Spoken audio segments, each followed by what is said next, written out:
اور اگر رضا شاہی نہ رہے تو مورا گیا، کس کو رکھ کے کھیلیں گے؟ میزائل بم جتنے مرضی مار لیں، قومیں تو ہاسٹائل نہیں ہوتی یوں میزائل اور بمبوں سے جو پوری قوم ہو۔ اس کے بعد آپ کا پاکستان کا جو نمبر ہے، پاکستان دنیا کا اس ایران کے بعد ڈیفینیٹلی یہی ایک رہ جائے گا جس کو لوگ پکاریں گے مدد کو، یا ابھی بھی غزہ میں آوازیں کس کی نکلتی تھی؟ حماس کے رہنما آپ لوگوں کی طرف کیوں دیکھتے تھے؟ وائے؟ آپ ان کے ہم زبان نہیں تھے، آپ ان کے ہمسائے بھی نہیں تھے، آپ کون تھے بھئی؟ وہ ادھر سے دور پار ہند سے کوئی ملک، تو ان کے ہمسائے کدھر گئے؟ وہ ارد گرد والے سارے ان کا کیا میٹر تھا؟ وہ ادھر سب کیوں نہیں جاتے تھے؟ اور ادھر سے اتنی کیا کمی تھی کہ ان کو پھر بھی ہم نظر آتے تھے؟ تو یہ ایک لاشعوری سا ایک قدرت کا آپ کے اوپر انعام ہے، یا قدرت کا آپ پہ کام ہے۔ اور مجھے اب کبھی کبھی میں اس بات کو نہیں مانتا تھا، میں اس کا بھی برملا اظہار کروں گا، میں اس بات سے بالکل جیسے کہتے ہیں نابل تھا، لیکن اب جو حالات بنتے جا رہے ہیں اور جیسے کڑیاں مل رہی ہیں، تو اب میں بھی یہ کہنے پہ مجبور ہوں، مجھے بھی یہ نظر آنے لگ گیا ہے کہ آپ کے لاکھ اعتراض ہوں، آپ کے لاکھ اس ٹائم پاکستان کی مینجمنٹ میں آپ کو سمجھ نہ آ رہی ہو، پاکستان کی حکومت کی حکمرانوں کی سمجھ نہ آ رہی ہو، پاکستان کے جو اداروں کے سربراہ ہیں ان کی سمجھ نہ آ رہی ہو، لیکن پھر بھی کہیں نہ کہیں کسی نہ کسی انداز میں آپ کی پاک فوج جو ہے وہ واقعی کوئی نہ کوئی اس کا انیوژل رول ضرور ہے، کیونکہ یہ واحد فوج ہے جس کی تربیت میں کہیں نہ کہیں یہ ملک ہی اسلام کے نام پہ بنا ہے، تو اس کے اندر نا لاشعوری طور پہ ایک مرکزی وہ سا ہے کہ یہ اسلام کے نام پہ بنی فوج ہے۔ بے شک اس کو مس یوز کر لیں، بے شک اس سے جو مرضی اس پہ الزام لگا لیں، جو مرضی کر لیں، لیکن اس کے اندر بنیادی لاشعوری جو اس کا نعرہ حیدری ہے، اس کا نشان حیدر ہے، اس کا یہ ساری کڑیاں کہیں نہ کہیں مستقبل کے لیے اس کے اندر ہیں، چپ لگی ہوئی ہے۔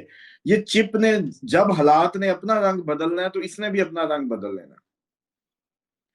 اور بلکہ ایک میں آپ کو اس کے متعلق کل کہیں ذکر ہی ہو رہا تھا تو کوٹیشن تھا، حسن نصر اللہ صاحب نے کسی صاحب کو کہا، نام نہیں لیتا، حسن نصر اللہ صاحب نے کسی صاحب کو کہا، پاکستانی ہیں، پاکستانی پولیٹکس میں بھی ہیں، ان کے قریبی بھی تھے، انہوں نے ان کو کہا تھا کہ اپنی قوم کا خیال کرنا، ایک وقت آئے گا کہ جب اس کی فوج کو اور اس کو جو ہے متنازع بنا دیا جائے، قوم اور فوج کو، تو تمہیں تو پتا ہے نا کہ یہ فوج عام فوج نہیں ہے، تمہیں تو پتا ہے نا، تو تم نے اس وقت اپنی قوم کو بچانا ہے۔ یہ ان کے ورڈز ہیں، حسن نصر اللہ صاحب جو شہید ہیں ابھی، یہ ان کے ورڈز ہیں فوج کے لیے، پاکستانی فوج کے لیے۔ انہوں نے کہا یار لوگ آتے جاتے رہیں گے، جس نے آنا ہے وہ آ جائے گا، بندے بدلتے جائیں گے، کمانڈ بدلتی جائے گی، اس کے چکر میں بالکل اپنی قوم اور اس کے درمیان میں کچھ آنے نہ دینا، لوگ بدل جاتے ہوتے ہیں، لیکن تمہیں تو پتا ہے نا، ان کے یہ انداز جو ہے نا کہ تمہیں تو پتا ہے نا کہ یہ فوج جو ہے یہ عام فوج نہیں ہے۔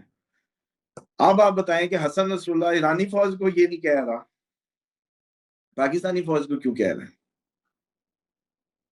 حسن نصر اللہ مجاہد تھے، تہجد گزار تھے، حزب اللہ کے سربراہ تھے، اس حزب نے ساری زندگی شہید اٹھائے، شہادتیں دی، ساری زندگی ایک جہاد میں گزاری، کوئی دنیاوی مال کا لالچ نہیں، کوئی کچھ نہیں۔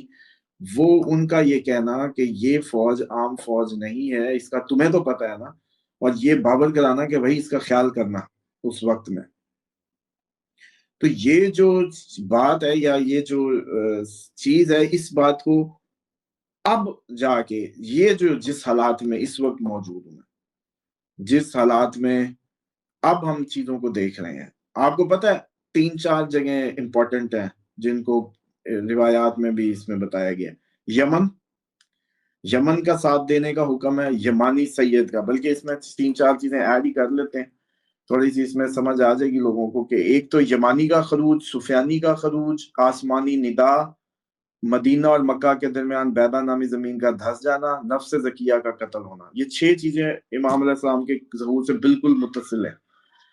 اب اس میں یمانی سید تو اس ٹائم جو سید ہیں اور زیدی جو یہ حوثی ہیں انہی کی طرف یہ اشارہ ہو سکتا ہے، اور خراسانی کا جو ہے وہ اس ٹائم آپ کے یہ خامنہئی صاحب ہو سکتے ہیں۔ سفیانی کا نکلنا جو ہے وہ امپورٹنٹ ہے، اگر یہ جولانی جاتا ہے تو رجب کا ہی مہینہ ہے، یہی مہینے اور یہی دن امپورٹنٹ ہے۔ اور اب کل امریکن جہازوں نے پھر حملے کیے ہیں شام میں، امریکن جہازوں کا شام میں حملہ، اگر جولانی کا سر جاتا ہے اور جو اس کی جگہ آتا ہے اس کی نشانیاں پھر پوری ہوتی ہیں، تو پھر آپ یہ سمجھیں کہ پاک فوج ہی وہ فوج تھی جس نے پہلے بھی جا کے اسرائیل کو نشانہ بنایا تھا. اب آپ کے لیے یہ بھی اطلاع ہے کہ آذربائیجان جو ہے وہ اڈے بھی آپ کو دے رہا ہے اور آپ ادھر جا رہے ہیں. اور امام نے یہ بھی کہا تھا کہ آذربائیجان ہمارا ہوگا، آذربائیجان ہمارا ہوگا.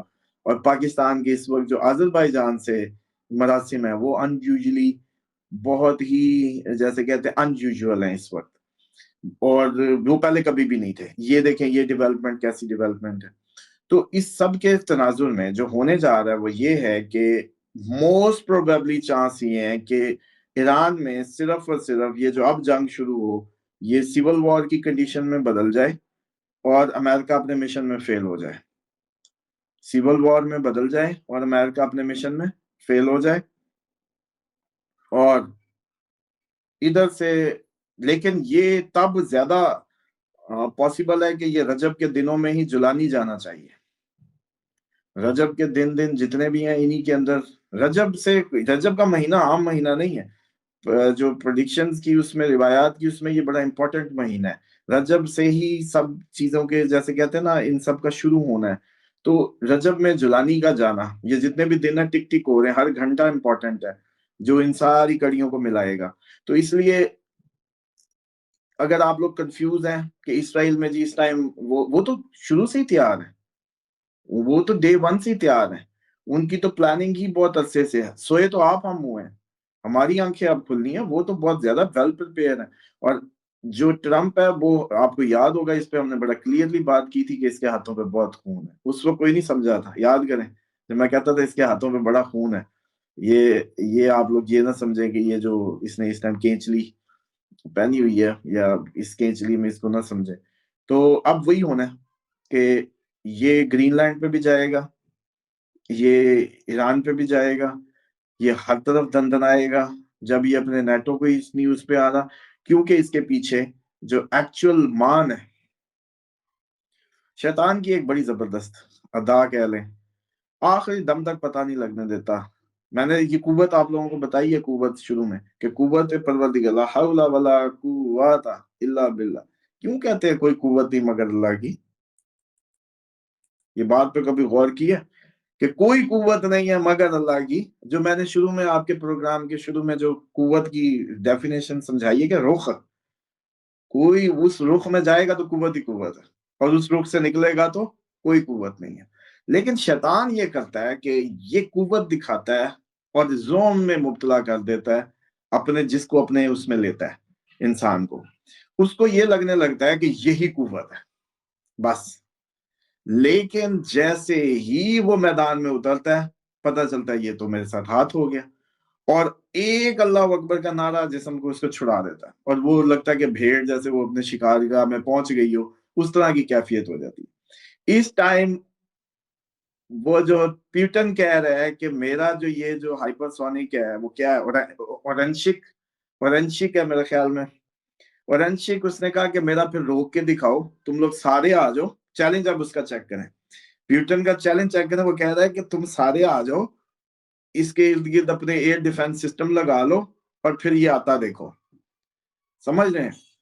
اب یہ وہی زوم ہے جو S-400 پہ تھا انڈیا کو. بتائیں، یہ وہی زوم ہے جو S-400 پہ تھا، یہ وہی زوم ہے جو رافیل پہ تھا، یہ وہی زوم ہے جو ابھی جب ایرانی میزائل اندر جا کے انہوں نے اس کی بلڈنگوں کو ہٹ کیا آئرن ڈوم پہ تھا. یہ وہی زوم ہے جو ابھی ان کو اس پہ امریکہ کو اپنے سارے اس پہ ہے. یہ کہانی صرف میدان میں اترنے کی ہے. صرف اب آپ لوگوں کی اصل پاور جو ہے، جو ہیومن پاور ہے، وہ کہیں زیادہ ابو ہے. جیسے ہی وہ رخ اختیار کرے گا اللہ کا، جس دن اس نے مرنے کے وقت نہیں زندگی میں کہنا شروع کر دیا انا للہ و انا الیہ راجعون، ہم تیرے لیے اور تیری طرف لوٹ کے آ رہے ہیں. جس دن اس نے یہ سٹیٹمنٹ اپنی وہ جیسے کہتے ہیں زندگی کی صبح شام میں اپنا لی. رضوان صاحب یہ ساری ٹیکنالوجیاں نا یہ کہانیاں ہیں، یہ صرف آپ لوگوں کو ہم لوگوں کو الجھانے کی وہ ہیں. یقین جانیے یہ میدان لگنے دیں، یہ میدان سجنے دیں، یہ سارا بھوت ٹیکنالوجی کا اتر جائے گا. کیونکہ جب رخ آیا جو آ رہے ہیں جس کے آنے کی یہ سارے اسباب بن رہے ہیں. ملکہ بلقیس کا تخت جو آیا تھا مادہ نہیں تھا، مادہ ٹرانسفارم ہوا تھا. مولا علی خیبر میں نہیں پہنچے تھے، نبی پاک صلی اللہ علیہ وسلم معراج پہ نہیں گئے تھے. آپ لوگوں کے دماغ کام کرتے ہیں کہ یہ چیزیں یوں ہوئی تھی، یوں. ٹیکنالوجیاں کیا کریں گی ادھر؟ آپ کا اندازہ ہی نہیں ہے. چاند تو ٹکڑے ہونا. وہ کئی اگلے دن بات ہو رہی تھی کہیں، تو مجھے یاد آیا مولا علی کی ولادت پہ انہوں نے کہا کہ مولا علی آپ کی گود میں کیسے بولے؟ وہ اللہ کا وہ بندہ جو اللہ کے گھر پیدا ہو رہا ہے وہ نہیں بولا، تو ہاتھ میں تو نبی کے پتھر بھی بولے تھے. اس پہ تو نہ کہا کہ یہ پتھر کیسے بولے. صرف کوڑ دیکھو دلوں میں مرض کیسا پیدا ہو گیا کہ اسی نبی کے ہاتھ میں پتھر بولے تو کوئی مسئلہ نہیں ہے، علی بولا تو یقین نہیں ہے. علی وہ علی جس نے پیدائش کہاں لی، جس کی ولادت کہاں ہوئی، جس نے ساری زندگی آپ کا سپر ہیرو ہر ٹائم اسلام کے لیے جس نے اپنے آپ کو سب سے آگے پیش کیا، نبی کا سایہ بن کے ان کی خدمت کی، ہر ٹائم کا محافظ رہا. اور پھر دیکھو، اور اب بھی جو سچویشن ہے، جس سال کی آغاز ہی مولا کی ولادت سے ہوا، یہ بھی ہنٹ تھی کہ بھی تیاری کرو، تیاری کرو. اور میں آپ کو بتاؤں، آپ لوگوں کو گھبرانے کی اس معاملے میں ضرورت نہیں ہے. صرف آپ لوگوں کو ایک معاملے میں گھبرانے کی ضرورت ہے کہ آپ لوگوں کو زندگیوں سے شیطان نکالنا نہیں آ رہا. آپ دعائے کعب کا عمل مہربانی فرما کے جن کو یہ ٹیسٹ کرنا ہے نا کہ واقعی اللہ کی قوت اور یہ سب ہے، تو دعائے کعب کا واٹس ایپ نمبر چل رہا تو اسکرین پہ عمل لیں. پہلے تو زندگیوں سے خود کو شیطان سے آزاد کریں، بیماریاں دور کریں، افلاس دور کریں، پھر دیکھیں نظارے. پھر آپ کو بھی سمجھ آنے لگی کہ قوت پروردگار کیا ہے، پھر لا حول ولا قوت الا باللہ کیا ہے. یہ جتنا بھی آپ لوگ شرک کی ڈیفینیشنیں اٹھائے پھرتے ہیں، یہ تو اصل میں شرک ہے ہی نہیں. شرک تو ہو ہی نہیں سکتا اگر کسی کی نیت میں نہ ہو. تو ادھر نہ ہو شراکت داری تو شرک تو ہوتا ہی نہیں ہے. یہ میں شرک ہے. یہ جب آپ کہنے لگتے ہیں میرا دل یہ کہہ رہا ہے، میں یوں سمجھتا ہوں، اللہ کے حکم کے مقابلے میں جب بھی کسی کا حکم مانتے ہیں وہ ہے شرک، وہ ہے شراکت داری. وہ پھر قانون کسی کا بھی ہو، وہ قانون پھر کسی کا بھی بنایا ہو، آپ 100-200 نے مل کے بنایا ہو یا 1 کروڑ نے مل کے کوئی آئین پاس کیا ہو، ڈزنٹ میٹر. اگر وہ اللہ کے حکم سے ٹکرا رہا ہے تو اس کی کوئی ویلیو یا وقت نہیں ہے، وہ شرک ہی ہے اور اس میں کوئی فلاح نہیں ہے. تو اس لیے سب کو پریشان ہونے کی ضرورت نہیں ہے، صرف رخ سیدھے کرنے کی ضرورت ہے. حملہ ہوگا، حملہ ہونا بھی ہے. کہانیاں آگے کی آگے جا رہی ہیں. جنگ پوری کی پوری عرب کو اپنی لپیٹ میں لے گی، پوری کی پوری وہ سجے گی. اب آپ یاد کریں کہ جب کہے کہ عربوں کا سر جائے گا، یہ غزہ کی بات نہیں ہے، وہ لیکن نہیں سمجھ رہے تھے. اس کے بعد آپ یہ دیکھیں کہ آس جو ہے، امید جو ہے، وہ ادھر ہی ہے.